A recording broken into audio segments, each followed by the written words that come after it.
So today, I am so glad that we are finally back and having our first Memory Lab Network webinar for the second cohort. I know it's been a crazy couple of months, so I'm just so glad that, and I know stuff is still crazy, so I'm just so glad that you guys could all make it today. And if you can't make it, we're recording it for you so that you can have access to this later. So I also want to thank our guests for being with us today for our second cohort webinar, Supporting Community Activists, Preserving and Sharing Content Ethically. We're, all here today, and I say we, but also it's mostly our guests who you can see listed here, and we're all here today not to tell you exactly what to do around this topic, because as many things in life, there's no easy cookie cutter answers on this topic, but we can give you resources, and those resources can then help you make decisions, and then you can bring those resources to your communities for activists in your community to help them make better informed decisions. And so, that's really the way of the Memory Lab network. So without further ado, I'm gonna pass it off to our guests today to introduce themselves.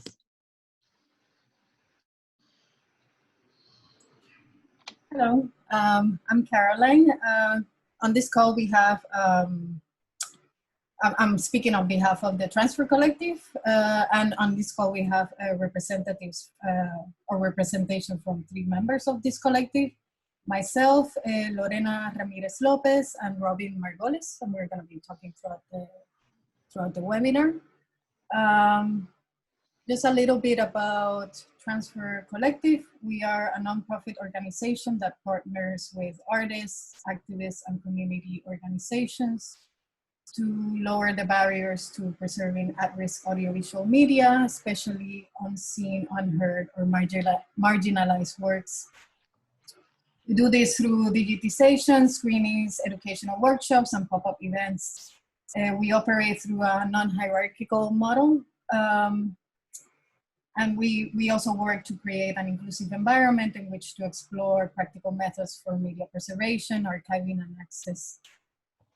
Just a little bit about our history. Our collective was born out of a 2013 new museum exhibition called Transfer Station, which addressed the wider need in the community of artists for access to access media migration services as a means to preserve the creative productions stored in aging and obsolete audiovisual and digital formats. So that's a little bit about us.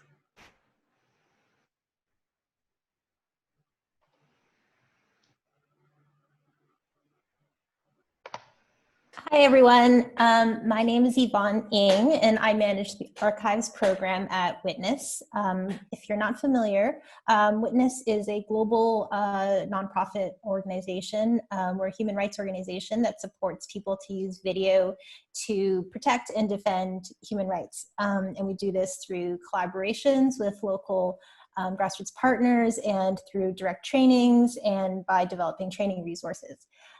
So just this image that you see on this slide is one of our partners in the Amazon, where we've done a series of trainings. This one was from a training we did on visual storytelling and social media to support various indigenous communities who are fighting illegal logging and extractive industries who are polluting their land in the Amazon.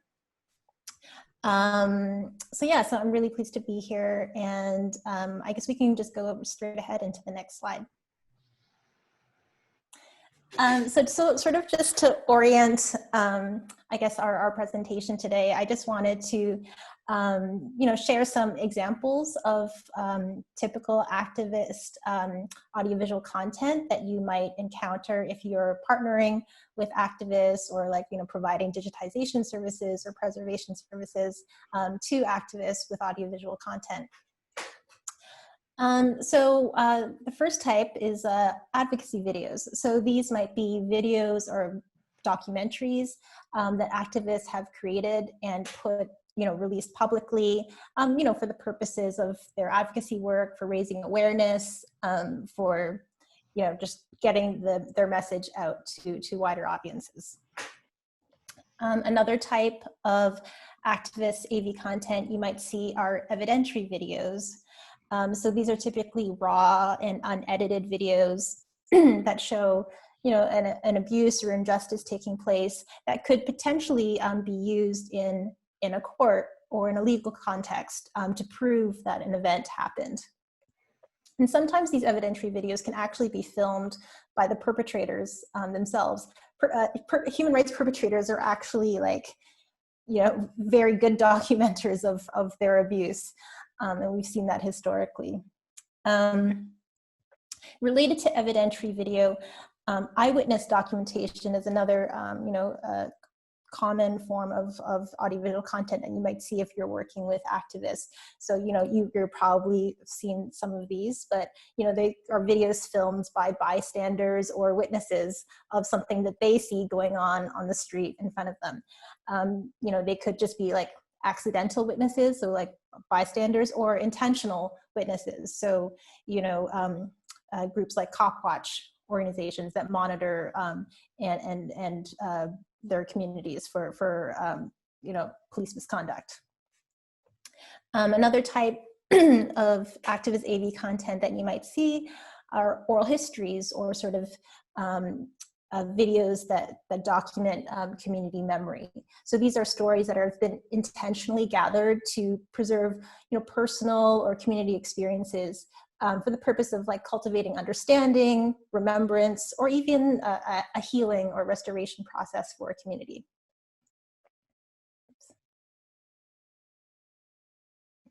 Thanks. So examples could be the Holocaust oral histories that the Shoah Foundation has created, or the oral histories that the Texas After Violence Project has recorded with formerly incarcerated people.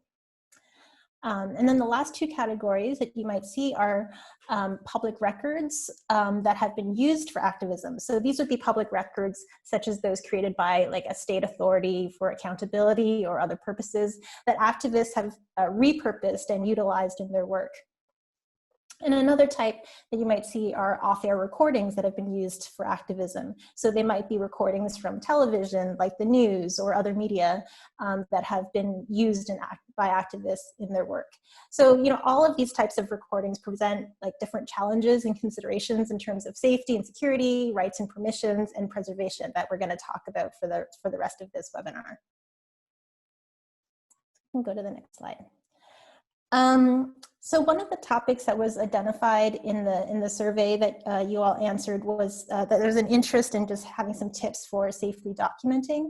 So this is whether yourself are planning to do documentation in your community, or if you're supporting, let's say, activists who are doing documentation. So if we can go to the next slide, I wanted to share a video that we just recently released. So it's specifically about documenting an ICE arrest, but I think some of these tips are relevant to both ICE arrests and other types of documentation. So it's just a 3-minute video. And sorry, I just wanted to pop in right now because I forgot to mention that if you guys have questions as we're going along, just write them down in the chat box.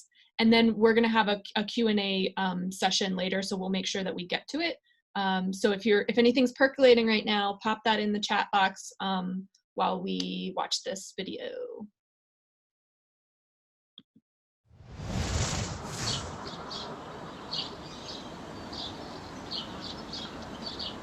On his way to work one morning, Abdi noticed an SUV in front of his neighbor Andrea's home.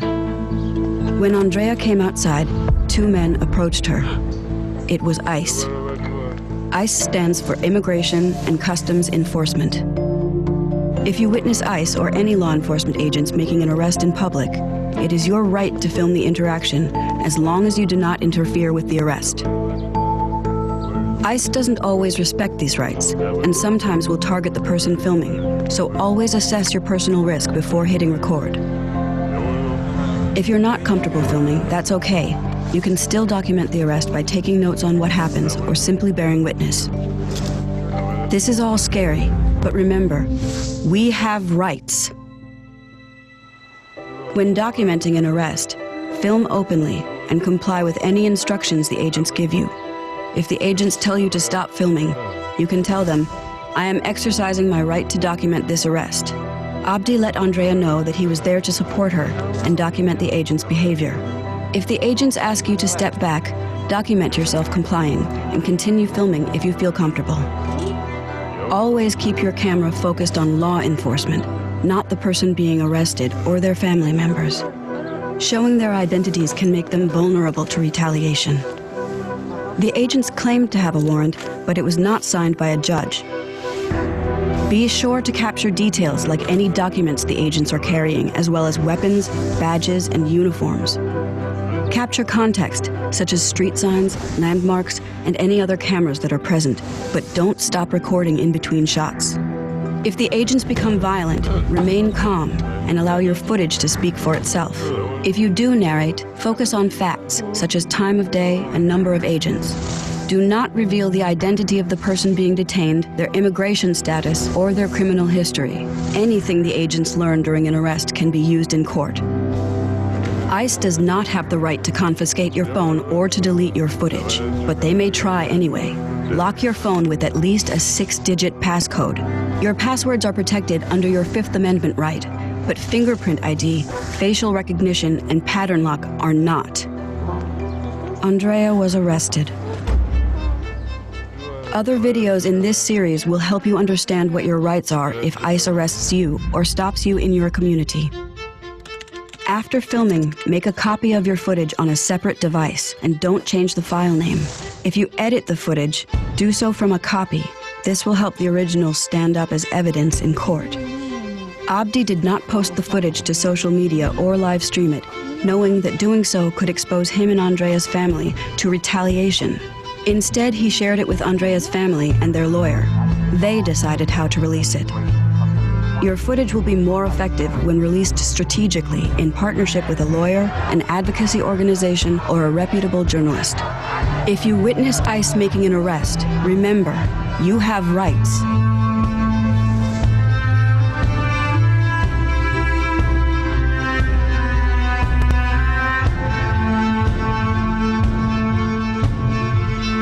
We can go back to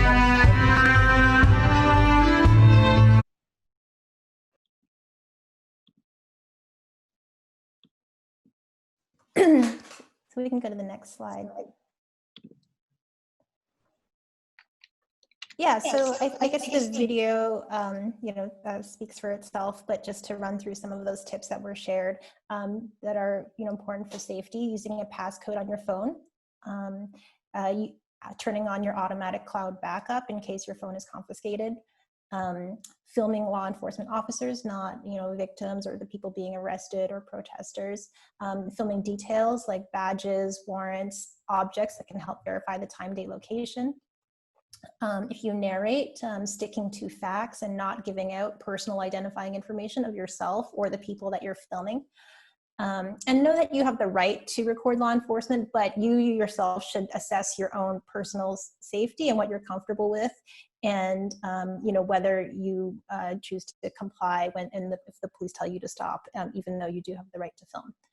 And even if you are exercising your right to film, to keep a distance, don't interfere with the arrest. And if you're told to back up, back up.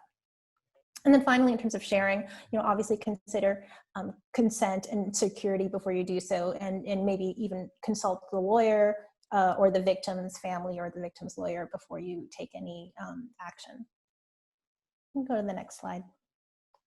Yeah, so that and all of our other resources are available at our resource library, which is at library.witness.org. So it covers a variety of topics besides, filming ICE, such as how to film interviews, how to film videos for, document elections, all kinds of resources.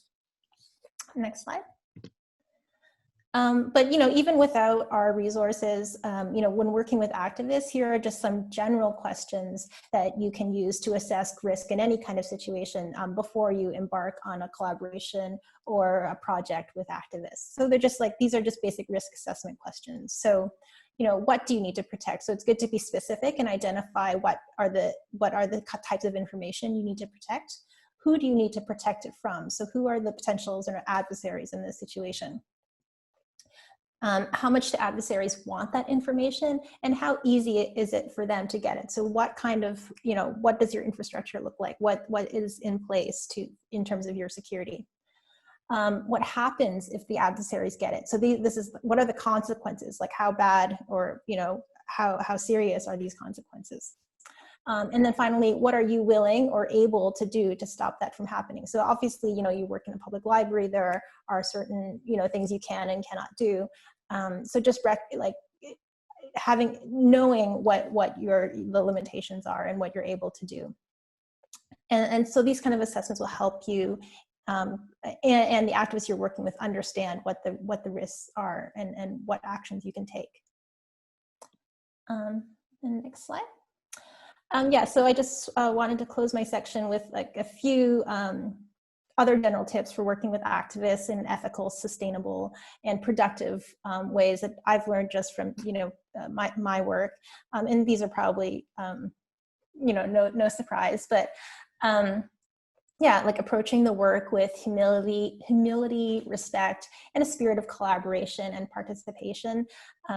Sometimes it's easy for us archivists and librarians to get caught up in a sort of a vocational awe where we feel like it's our mission to protect the things. And sometimes, it's important to keep in mind, to prioritize, people and, their safety, their personal safety and security, over a sort of we must preserve and collect at all costs sort of mentality. It's really important to build relationships with the people that are being documented and the people who are doing the documentation, and listening to their priorities and needs. And a quote I really like that I actually don't know where it originates from is this idea of moving at the speed of trust. So, sometimes that means moving very slowly, but ultimately that is more sustainable and more productive way of collaborating with anybody. We've talked a lot already about safety and security risk and reducing harm. We can't always eliminate harm, but making sure that people understand what they're getting into and taking steps to keep people as safe as possible. And then finally, acknowledging that our role isn't neutral. It's not really possible to be neutral. So, acknowledging where we are and thinking about how what we're doing contributes to the work that the activists are trying to do and how it might support, the advocacy that they're working on. And I think that's all sorry, one more slide. And for anyone who's interested, there is this new kind of ad hoc group called Archivists Supporting Activists that was sort of organized by Documenting the Now, which is a project that does research and builds tools on archiving social media. But it was just an open list that people signed up for. You can still sign up for it yourself. And it's kind of like a mutual support group. It's very informal. There's a monthly call and there's a Slack channel. And people can bring projects, or activists can bring projects that they need support from archivists from, and bring it to this group. And we've had a couple of skill shares. Robin and I did a workshop last week sharing some resources that we developed with Berkeley Copwatch. So it's just I think it's a nice kind of informal network for people to get support. Great. Thank you guys so much. Next, we're gonna do a breakout discussion for about 10 minutes with some of our guests, and we're gonna be discussing this question: what role do you see libraries having in supporting activists? And everyone, just make sure when you get into your breakout room to designate someone to write down your key thoughts that we'll then bring back to the group afterwards. And I'm gonna stop recording right now, so just so you guys know that this discussion is not going to be recorded. It's just for us.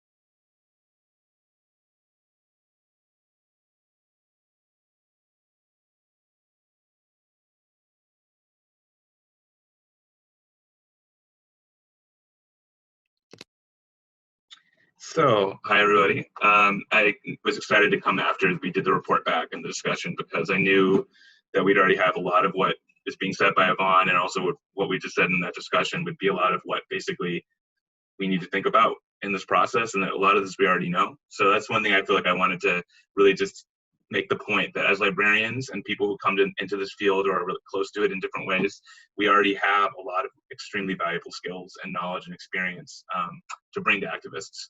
And so oftentimes it's really about, sometimes we have imposter syndrome, or we don't think in terms of what we have to offer. We might start off feeling like inadequate, or that we don't have a history with this type of activism or a lot of the communities we might be trying to work with. And so it's important to start in a place of empowering yourself as a step to be accountable to. It's not just to feel great about what you know, but also to realize that if you're really looking at what you know already, that's a way to sort of figure out what do I have to offer. And I think part of that also is focused on listening and learning together, which is a way of realizing that we can't necessarily always know how it's going to go when we start. And that's the danger, I think, talking about what happens when in city government structures or grant-based positions, that kind of funding cycle doesn't always mean that we can move at the speed of trust, as Yvonne was saying. And that oftentimes that means we shouldn't take on maybe certain projects, because there are certain types of collaborations that aren't going to work if you have to have a foregone conclusion or an already determined timeline. And so I think part of knowing the skills and resources you have is also being, like we brought up in the discussion too, transparent with yourself and other people. Here are those limits. Here are the choices that we're making. You might be in a different place than your institution. And that might be something you sometimes have to just be transparent about and figure out how to navigate that often difficult conversation. And that ties into what I'm saying here, that relationships and trust are more important than a perfect preservation plan. Oftentimes in institutions, that might be what we are better equipped to do. Obviously not in a lot of our small, a lot of us are working from small institutions that don't have the resources to easily have some ambitious preservation plan either, but that's maybe something we're more familiar institutionally doing. Having a timeline, having the tools, having the capacity, but that kind of plan, especially if it's about something that isn't going to be flexible, oftentimes isn't as important as taking that time to figure out who the community gatekeepers are. Even yourself, as often in local libraries, we are part of that conversation already. People already know us, and if we can work through the connections that are already natural, that we're already working with people day to day, that's often the best way. And this seems kind of maybe self-explanatory, but I do think sometimes without meaning to, we can slip into this mode, which a lot of times it's excitement too, but we don't need to be an activist to support activists as librarians. And often when we're in our librarian role or our sort of institutional cultural heritage role, it's not the best time for us to be an activist. Now, I think we can frame a lot of the work that we do as a form of activism. I don't mean to sort of delegitimize the work we do in our institutions. And plenty of us were activists before we got in the field, or activists in our approach to the field. So again, not trying to say that, not to remove that title from people who feel and identify as activists. But I think that sometimes becomes an almost subconscious anxiety where we're trying to advise activists on what they can do or get into sort of, and they sometimes will pull us into it too. It's like, if we're a librarian with activists, we might start forgetting some of like where the difference is for us if we're in an institutional role versus if we're just a part of the group. And again, we can also be activists outside of our roles. But I think one of the main things I just want to emphasize is that, especially when we can have anxiety around imposter syndrome, or that we don't have something to offer, a lot of what we have is extremely valuable. What we talked about in the previous, what came up from our discussions, knowing what it takes to give community context, cultural context, knowing how to help people organize things. I mean, oftentimes just our ability to find resources is something that isn't as easy for people in different kind of skill sets. Often activists don't have the bandwidth to be out seeking out broadly what are the resources that could help achieve a project. And so sometimes something as simple as, when I came to Reference Desk for the first time, as someone who did have more background as a teaching artist and youth organizer, it felt a lot like what I used to do in that role, because it really was working with someone to identify and listen and tease out what they wanted to do and offer them, without telling them what to do, offer them resources that made them feel ready to tackle what they were trying to do, what their goal was. So I think oftentimes our ability to listen and then find resources or seek out resources because we know where to find them is often that, plus just the simple basics of organizing. At Transfer, a lot of what we do is we give presentations, and people are most excited to just have the very few first steps of what it takes to organize their collection. And that's true for activists as well. It's often very similar to the kind of groups you're going to be dealing with already with the Memory Lab. It's not necessarily a totally different needs or skill set than what you do to bring to a community person. So yeah, you got this. And then yeah, let's go to the next slide. And so this is probably familiar. I think Siobhan said that you've already been looking at this, but we wanted to put out some of the formats that tend to be most likely what you're going to find in terms of activist media of recent history. You know, mini DV, VHS, and high 8 aren't the only things people have recorded on, but I think a lot of the more recent activism doesn't necessarily go back and isn't likely to still be coming to you outside of these more familiar formats. And next slide. Yeah, I'm looking at VHC. Yeah, and these are, again, probably still familiar, but these are some of these different styles of playback decks, which in some cases, you can see playback decks that look like any of these. The DV cam, often VHS, and ones can look pretty similar. That's also more just a technical looking one. The high 8 playback deck is partly wanted to include because sometimes the more consumer facing, rather than professional decks can even be the best for working with high 8. We've often had better luck with the ones that weren't the major professional ones at transfer. And something else that isn't shown on here, but is a really good thing when you're talking to people, which may have already come up. If whenever someone shot something themselves, oftentimes the camera is a deck itself. And often that's the best deck for dealing with the media. Now, you know, that depends on whether someone's still using it. You know, things like a DV deck, a lot of these tape-based decks have a limited number of turns. So if you're using it as their deck too, and it's their main strategy for shooting things, then you might be taking some of the timeline of their equipment down. But I'd say that in general, that's a good advice to give people, that if they have the camera that they shot something on, you don't necessarily want, yeah, it's good. Okay. It's good to tell them not to throw it out. That's a lot of what we often do. It's like, no, that might be the best chance we have of getting what's there off. And then I think more and more what we're going to see is people who bring stuff on the next 2 slides. So this one is mini DV camcorders and DSLRs. And for those, what we have is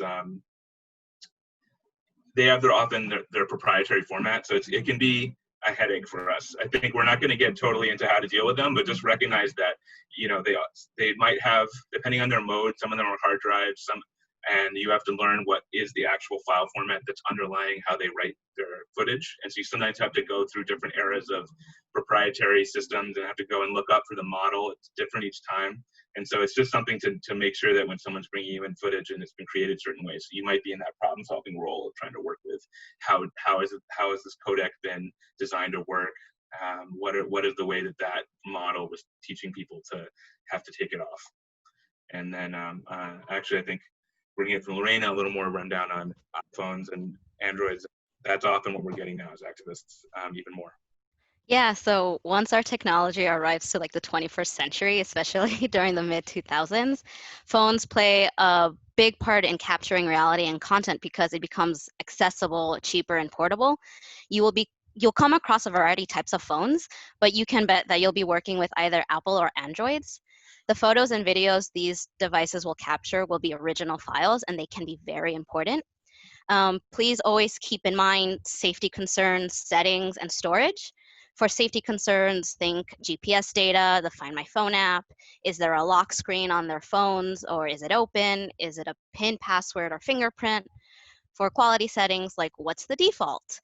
This is super important because phones, especially iPhones, have proprietary formats as a default. Everyone's, I think, come across those photos that kind of move, but they aren't really GIFs on iPhones. And so Apple took these high efficiency image files, or HEIF, and generated like HEIC file formats, which became the default with the new iOS 11 for Apple back in 2017. Not everything can open or even recognize this file. So this issue has been flagged. And for newer computers, for both Apple and Windows, the problem is fixed. But older computers will not be able to read it.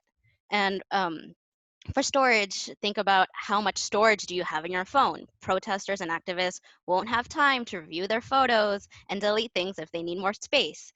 Can you add an SD card for more data? Is it auto backed up onto Google, an iCloud, or a Dropbox? And afterwards, the question is how to download these photos from the phone. And honestly, that process depends on what you have and are using. Do you have an iPhone? Do you have an Android? Is Bluetooth an option? AirDrop? Do you have the cable that connects to the computer? Are you in a Mac, Windows, or Linux environment? So these are steps and workflows, depends on a lot of factors, but we at least have some case studies that can help us to make more informed decisions. And I'm going to pass it along to Caroline. Thank you, Lorena. Yeah, we thought MiniDB as a format would be a nice case study because it's kind of like that transition between the older analog, more tape-based formats that we mentioned earlier, and this kind of like ubiquitous, more strictly digital materials that we're dealing with more now. But basically, as we've said before, you need to start your assessment with gathering the necessary equipment and like basically making a list of a bill of items that you would need to digitize or transfer from MiniDB. MiniDB is a digital video encoded into tape, so it's actually digital video. So you'll need a MiniDB camera or a playback deck, basically something that is able to read what is encoded into these tapes. Any cables that can attach from the camera or playback deck into your computer, or necessary adapters, which you may need. A software to perform or capture MiniDB, and this can be iMovie or I'm blanking out. Final Cut or Adobe Premiere, like basic editing equipment, film or video editing software. And of course, you need to think about storage, where to store those files after you create them. Just a caveat or something to mention that MiniDB cameras and decks are available on eBay, and you can purchase these online, and you can have a conversation with the seller about the state of that equipment, which is something that we recommend doing. And of course, you will need a computer and as I said, cables to connect or to interface between your playback deck and the computer. Something that we want to stress is that part of keeping track of your collection or the collection that you're building is recording or keeping tabs on what you're viewing as the transfer process is happening. So before and during the transfer, you'll want to keep some notes, and so it's worth noting where you will track those notes or that descriptive information of what you're seeing during the transfer process or during the actual viewing of the material that you're collecting or assessing. So you want to take notes of whatever is on the tape label, keep a numbering system to match the physical object to the file that you're generating, have a system in place to do that. A basic description of what's on the tape or what's on the video, people, location, any identifying pieces of information that is in that video that you think would be useful for the future. Next slide, please.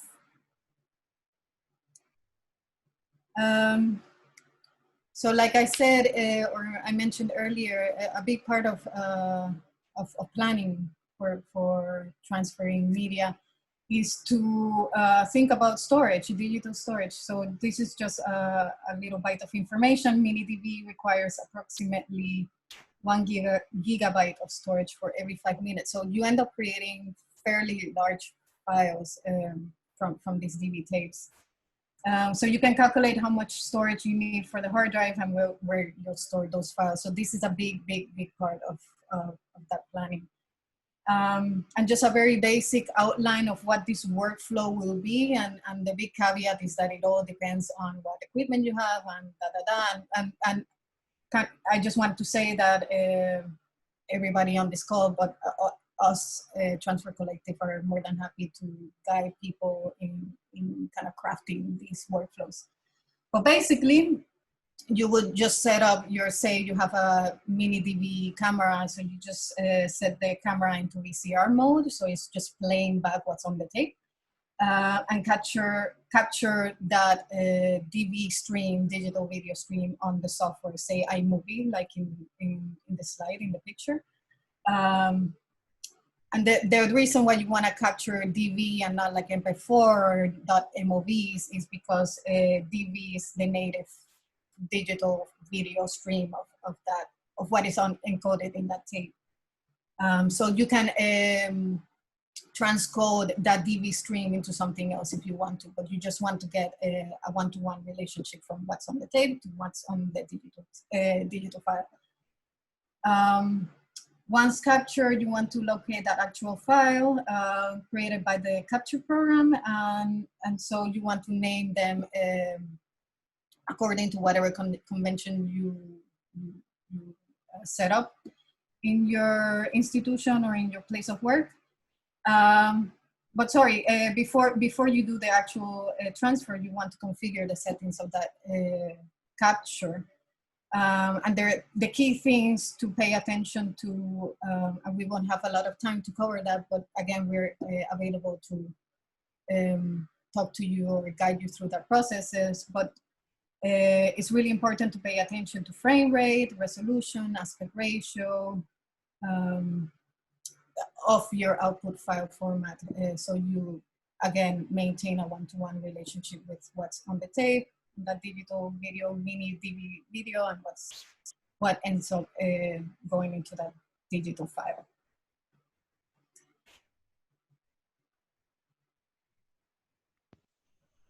Me. So when you have a digital file, the simple definition for a digital file is a stored segment or block of information that is available to a computer program or software. These files are a sequence of bytes, and this binary data represents text characters, image pixels, audio samples. Data in this form is not human readable or accessible, hence why you need a computer program to read these technical aspects and translate it to you. However, not all computer programs and softwares will know how to read a digital file, so you'll need to research and find the right program in order to just open up that file and then sustain it. At least one aspect we can all recognize are the containers of these files. We know them better as extensions. This is the .tiff, .jpeg, .pdf, .wav, .mov. So these are some examples of common digital files within different types of digital media. And by digital media, I mean images, text, video, audio. Next slide, please. So you might have noticed that I had video broken down into like 2 different aspects and then broke one down even further. That's because video is a complex media. It contains visual information, audio information, metadata, and possibly other information like closed captions or subtitles. And these have to be structured and has to be a structure to hold all of this together and make them interact properly. When you see a video file on your computer, you see it at the level of the container, as I just mentioned. In this wrapper or container, there are essence streams, which are the video, audio, metadata tracking. This is what is being referred to when you hear names like H.264, DV, ProRes, Apple Intermediate. So these codecs, and codec is actually a shorthand for encoder, decoder. It will encode and compress the data for storage and sending, and then decompress it for playback. So codecs are really important and a big characteristic in video files. Note, codecs and wrappers often overlap, and the terms get used interchangeably when they really shouldn't. Like a QuickTime is both a codec and a wrapper, and you can have a QuickTime wrapper with not a QuickTime codec. So this is where differentiating codecs and wrappers is important. These streams are encoded in codecs, and the codec must refer to these essence streams and specifically video and audio. So that's why video files can get so complicated. The codec needs to be able to compress and play back not only the video stream, but also the audio stream. And sometimes codecs can read an audio stream, but they can't read the video stream, which is why there's a lot of research on which codec to use for your files. And then codecs have two main types of compression for encoding for storage and transport. We have lossy compression, which will lose a small amount of data of what the codec thinks is insignificant or duplicated information, which makes the file smaller.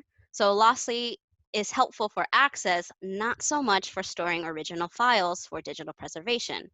And then the lossless compression is exactly what it sounds like. This compression will reproduce the file exactly as it is without any loss in quality. Next slide.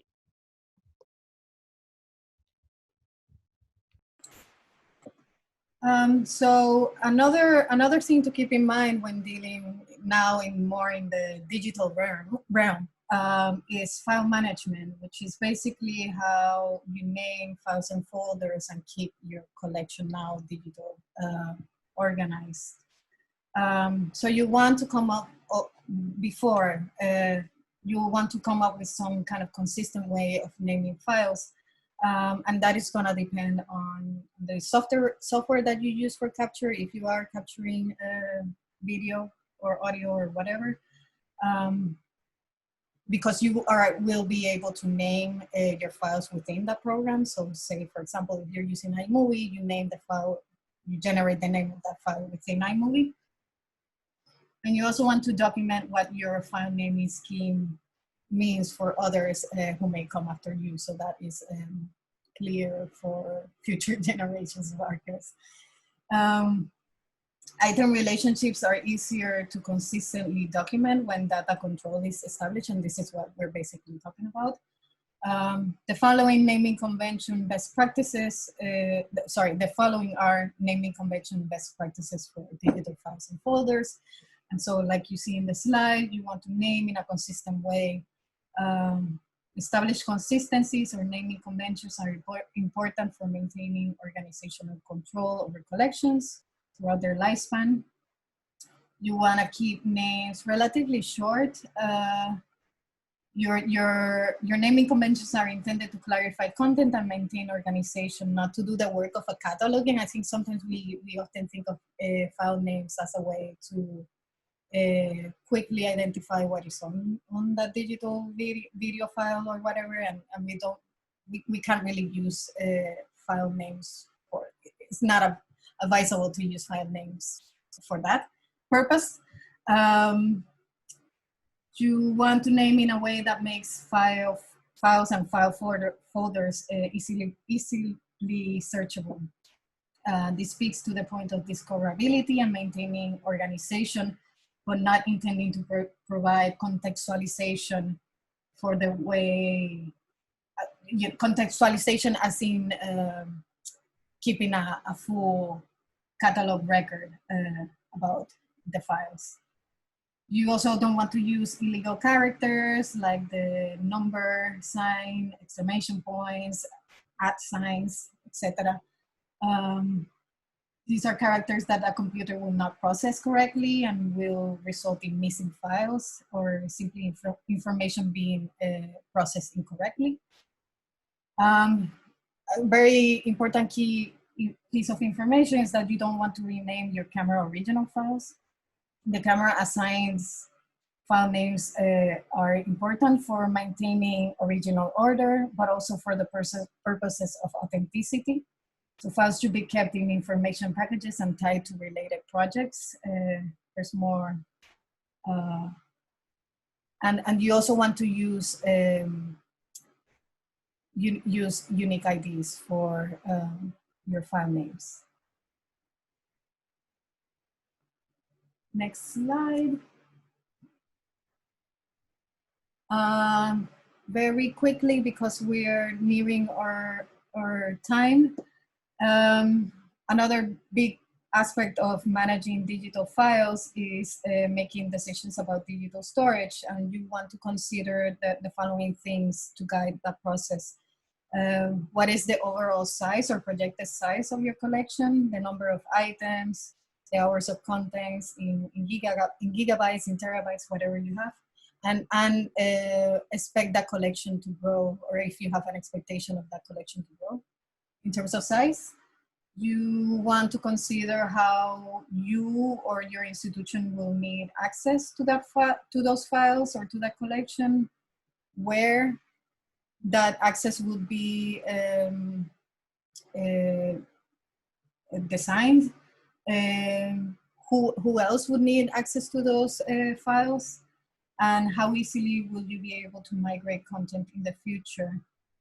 This is kind of determined by the age of those digital files. If you're receiving really older material, you want to plan ahead, thinking that you will have to migrate those files to a contemporary file system. So just overall, there is no best digital storage medium. Each one has its own advantages and disadvantages, and we can talk about this in the Q&A. They all have a limited lifespan. They all become obsolete. We all have to deal with products designed for consumer purposes. And this is just something to keep in mind when designing a project plan. This understanding should not deter you from making decisions. You just want to be flexible. So whichever storage medium you choose, you want to keep things as organized and documented as possible.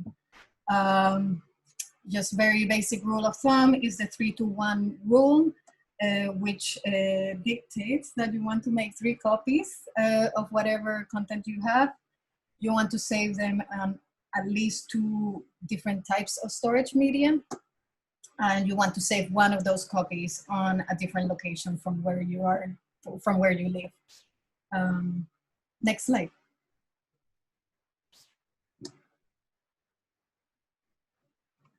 So yeah, I think it's also just wanted to be in the role of bringing community back in focus. We aren't necessarily always going to be taking these files on, and the model of the Memory Lab isn't to give the files, necessarily take the files into the collection. But I do think when you're having this conversation about digitization or how are you dealing with the metadata in that transfer process, it's actually a time to start having this conversation about what are the long-term goals.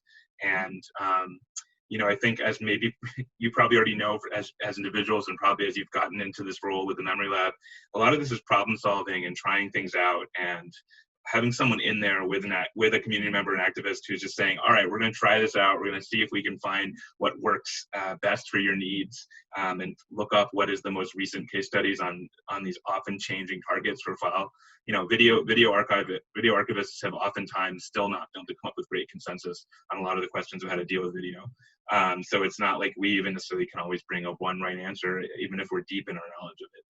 And so I think part of that also is helping temper urgency. Sometimes people come and they need their media to get to some kind of very short-term goal. They need to get it on the internet quickly. They need to get it to somebody for an action quickly. But when that's not the case, and even if that is, it's good to help be a force for not removing urgency, but helping shift the mode to make sure that in this, they might be in this panic and this priority and this kind of go adrenaline, but we can hopefully respectfully bring in some of the other potential concerns. You know, some of these questions were up in the earlier slides from Yvonne, but also in a slightly different way come back here. Are we transferring files in a way that will potentially harm the community or the activists themselves? Technical metadata has embedded into it a lot of things that could be used. As someone referenced in the talk, and I think as Yvonne's going to get into a little bit, especially cell phone, it often has, people don't realize necessarily the extent to which spatial data is encoded into what we're doing. Might give away more than we realize when we have stuff brought over. And that's where it's somewhat, I make the analogy to when we have personal collections, we have to go through and redact or remove personal identifying information in someone's personal archives. It's similar to that, where there's things that can be used in this as a source of danger, which I think an example that Swan's going to give will go more into that. But the other question is also, that isn't the only thing to think about. It's easy to think, oh, we got to get everything removed, strip the metadata, make sure nothing that could be identifying is there. But that question of original order and camera original files is actually essential if someone is looking to go towards a legal advocacy role, or sometimes a human rights documentation role, because chain of custody is going to be required for a lot of evidentiary proceedings. And that really what that means for us is every time there's been a change to the digital file, it needs to have been documented. And so having the original is good. I mean, the problem is the courts, honestly, don't have a very informed idea of what it means. So I've talked to people who work as video experts in testifying, and that honestly, even though a lot of these older formats won't last forever, sometimes a 20 or 30-year-old surveillance footage tape, the lawyers can successfully say, well, why isn't it on the tape still? Why do you have a digital file? And even if you've shown every step of that process and documented and made clear how it was for reasons that are required often to keep it from becoming obsolete, there still is a sense in the courtroom that might not work. So we can't answer this perfectly, but we can say, like, what are the goals long term? Are you going to need this context of your file and not have changed the file name and not have gotten rid of the camera original files in the way that show it looks like what you would do when you bring it off of the format it was shot on? So it's good to not just be worried about how it puts people at danger, because they also might miss out on some other opportunities if they remove some of the metadata too quickly. Next slide. Just wanted to do, we're showing a lot of Witness here, and it's because Witness has a lot of the best resources for it. People's Database for Police Accountability is something that Yvonne and I have been working together on a lot with Berkeley Cop Watch. And so that's a set of resources that look at database and how do we think about this longer term needs for a community group to hold their own data. An activist guide to archiving video is one of the first things that got me into thinking about this as a field to take on as a profession. And however, started talking to Yvonne, it's still really one of the best community facing archiving media resources. And then for a lot of these questions about evidence and what happens, Video is Evidence Field Guide, which has made its way in a lot of the stuff that was referenced on the earlier library slide, but it is really valuable not to try to have to think about, we're not lawyers, or we aren't necessarily lawyers, you might be one, but as librarians, we don't inherently know this. So it's good to have some resources and just how to frame the questions of evidence and what might be value beyond evidence. And then, yeah, that's good. Cool, thanks. So yeah, I'm gonna do my part pretty quick, but it's just kind of sort of giving a little case study about what we kind of talked a little bit about, this whole idea of collecting from moments right now, and something at DCPL that we started to do in March. We launched an initiative called Archive This Moment DC, and we asked DC residents to use Twitter and Instagram to share the story of daily life in the district during this period of social distancing. And then we had them use this hashtag here. So, and then we would select from that to include it into our archive to be preserved. So there were interesting submissions, of course, local business signage, teddy bears in windows, porch concerts and selfies with masks and stuff. But then by the beginning of June, the hashtag began to document protests and marches that were sweeping through the entire nation, obviously, but our capital being no exception. And this was not in our initial collecting scope at all, so we had to stop, and rethink things. One of the main things we're thinking about is the Society of American Archivists, SAA, Code of Ethics. It says, archivists recognize that privacy is an inherent fundamental right and sanctioned by law. They establish procedures and policies to protect the interests of the donors, individuals, groups, and organizations whose public and private lives and activities are documented in archival holdings. So we take this really, really seriously at DC Public Library. In particular, we, this photo that I have here, we read about this and where the person above was, and this was actually in Philadelphia, was able to be identified through a tattoo in other photos, and then that was uploaded to Instagram, connected through their LinkedIn account, and then through a review on Etsy of the t-shirt that they're wearing in this photo. So, we're thinking, what if activists upload to our hashtag, we archive the content, and then they delete it from Instagram after maybe they read this article and they're worried about their privacy or the privacy of others. And then we were also getting a lot of photos of crowd shots that had a lot of people's faces in it, and they weren't agreeing to be part of our archives. So there were a lot of issues that we felt like were coming up that weren't initially what we envisioned the project to be. And, there's no way to get that consent from these folks. And it could be argued, that it's a public event and whatnot, but we just didn't feel like with the Code of Ethics that I just brought up that it fit. So one option is to collect the activist content with the goal to embargo that information and not allow access for 20 years or something like that. But what if law enforcement started calling before that time? ALA has these guidelines, American Library Association has these guidelines, which I suggest you look at, but basically, it's like you involve your legal counsel of your library, and then it's out of your hands. So with this knowledge, we feel that we're limited in our ability to establish policies to protect the interests of our community, as instructed by the Code of Ethics of our profession. So we've decided that we're going to focus on supporting local activists, not through collecting at all, but through sharing information on personal archiving, right? So, and we have this built in with our memory lab so that these records will live on and document this important time in history. Because yes, that it is very important to be documenting this moment and to be preserving it, but we just don't have to be doing that work. Perhaps we'll then collect these posts in 20 years, but maybe not either. That's not really our intention. So to be the best archivist for, or it's not our intention right now at this time, to be the best archivist for DC, in this moment, we feel it isn't about collecting at all. So we're gonna be focusing on sharing information like the stuff that we've come up with today and heard from. You can share different tools and things that you come across. Also, another great thing that you can put out there is sharing stuff from your collections of former activist movements and civil rights, LGBTQ rights in your area. So we plan on doing that. And transfer back to you.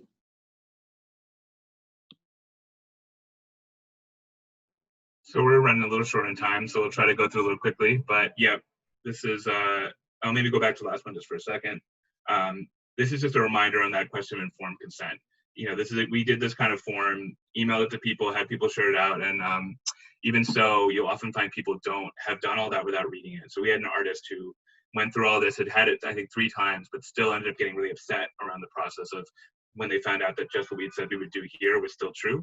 And so we ended up having to deal with them and then talking more. And what eventually came out is that they had gone through years of their material, pretty much their whole career was on media they couldn't get anymore. So there's often these questions. Once we found out it was that panic that was driving it, you often have to keep that conversation going. There's never an end to informed consent questions. So just a reminder on that.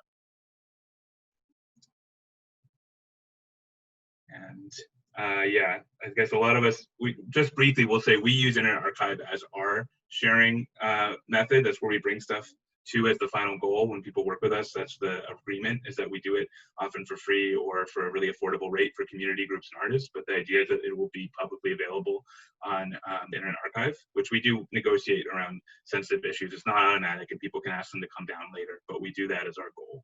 And it's a compromise. It's something that we have to remind people is not an actual, even though it's called Internet Archive, it's not actually a preservation strategy, aside from keeping it accessible to people, which is a form of keeping something from disappearing, but it's not a perfect solution. And that's sort of what we do. You can ask us more about that. We often see it as a compromise, not as a perfect end.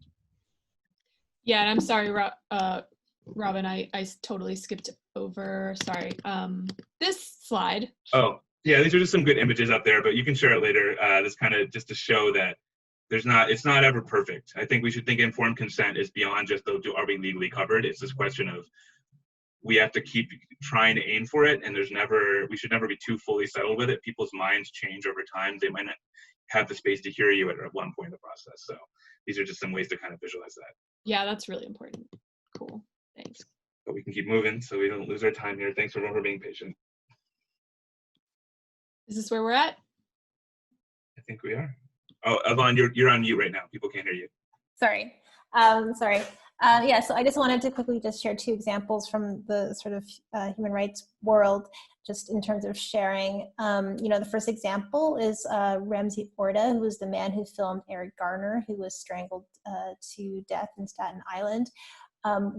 He released his video sort of right away with his name attached to it, went public. Of course, you know about this video.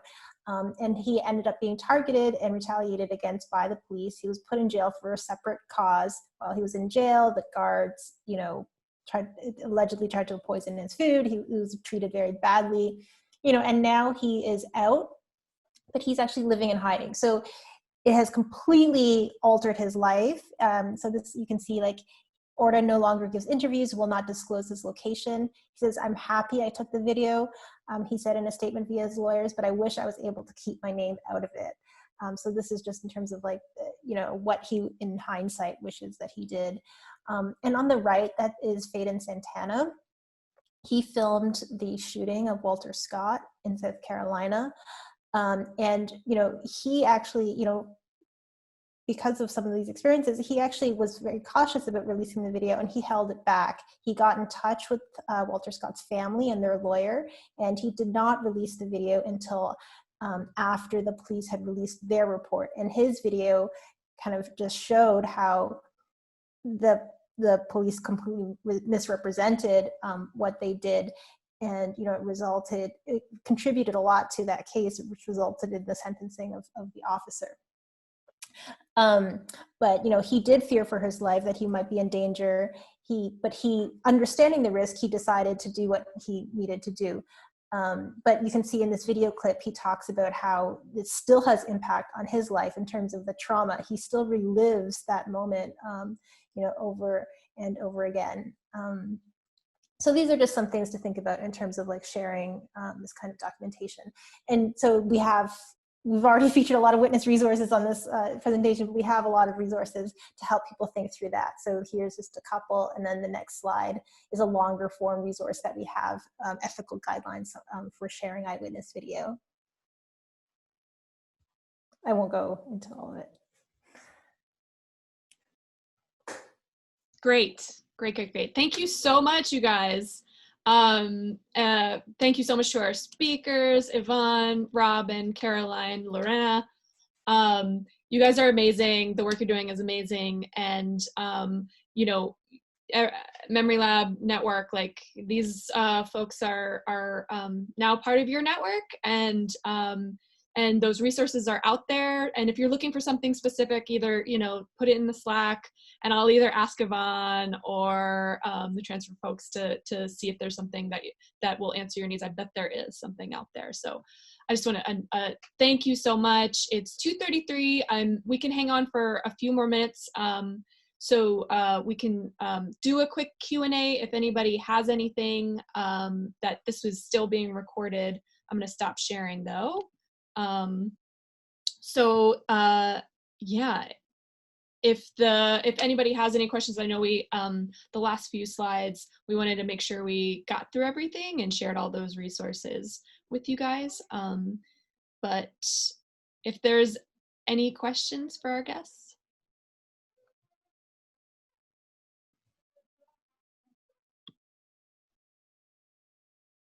We had that question from Jonathan, I think, right? I don't know if he still felt like that might want to be answered. Right, yeah, so Jonathan asked about how to, I think it was about buy-in, like from your community, especially if they're hesitant to listen to government employees. And he gave the example of large migrant communities in their area, and how there's hesitation. I think that's a great question. I feel like we discussed a few ideas of like trust during the, you know, discussion earlier, but that wasn't necessarily recorded. So for folks who are going to be tuning in later, we'll definitely include like the whiteboard of like thoughts of how you can build trust within your communities, which the way that and Jonathan, you spelled this out afterwards in the chat, finding community gatekeepers, but it's community gatekeepers is a great name for it, I think, to help build trust. Any thoughts from transfer? Or? I think one answer is also, if you do start building a relationship to community groups, they oftentimes, it's investing in people that might be activists with these skills and giving them the support so they can become the ones holding this space for other community members. That's been part of the collaboration that I've done with Yvonne with Berkeley Cop Watch. They've been a group that are basically the first group to do cop watching as a strategy by that name. You know, first they're always a little tricky, but they've been doing it since 1990 and have that continuity. And so when they're getting these, we've been investing a lot in this collaboration because they will then pass on the skills that have started to be their own, and they have a different kind of trust and buy-in than we can have ever as you know, institutions that have a different set of priorities. So that would be one answer, is if you find people who are gatekeepers, they might also be able to hold the knowledge once you get them into that place. Yeah, and go for it.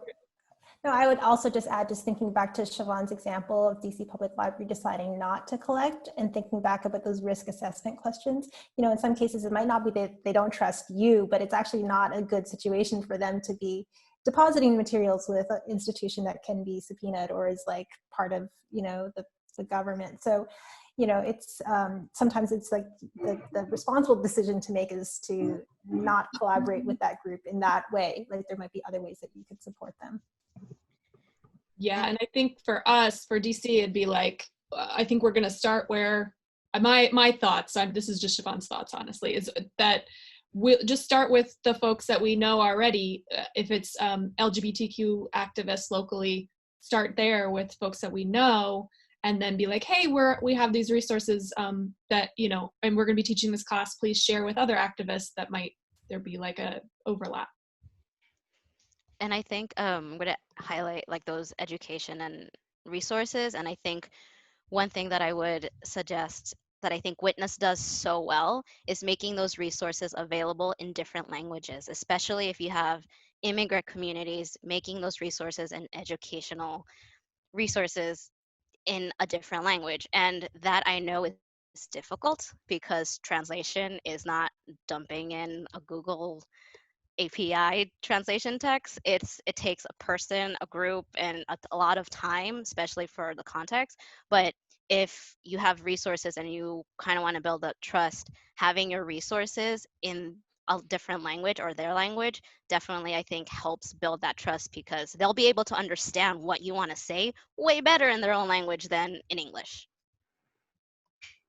And sometimes that's what I think can be frustrating about our institutions, is the desire to be the first. But if we can come in and take something that's already working and bring it to people in a different language, or bring it with more graphic representation, then you're just bringing it to more people without feeling the need to say we started these ideas. Because otherwise we just keep recreating the wheel and have a bunch of intro ones that look good when you're the one saying it, but honestly aren't adding something that people need when it's already there. Yeah, and that's absolutely, I'm speaking into existence right now that we need to translate all of the MemLab network stuff. That's something that can be done remotely as well. So you know, we're kind of trying to focus on that work too. Obviously, I think a lot of you guys are like, how can we support the community too when we're doing it remotely? And is everyone, I mean, you know, is everyone so tired of having Zoom sessions and Facebook Live events and things like that? Is it a good thing to just create a PDF and put it out there and be like, contact us for more info? Or I honestly, to me, the answer is an answer is like all the fronts. Unfortunately, it's like, so that people who aren't feeling burnt out by Zoom, maybe they will be able to, you know, that's something that'll really help them. Or maybe someone will respond to a Facebook post, you know, or Instagram. So yeah, that's sort of my thoughts on that. Any other questions or thoughts from our guests? I'm gonna actually just stop recording real quick.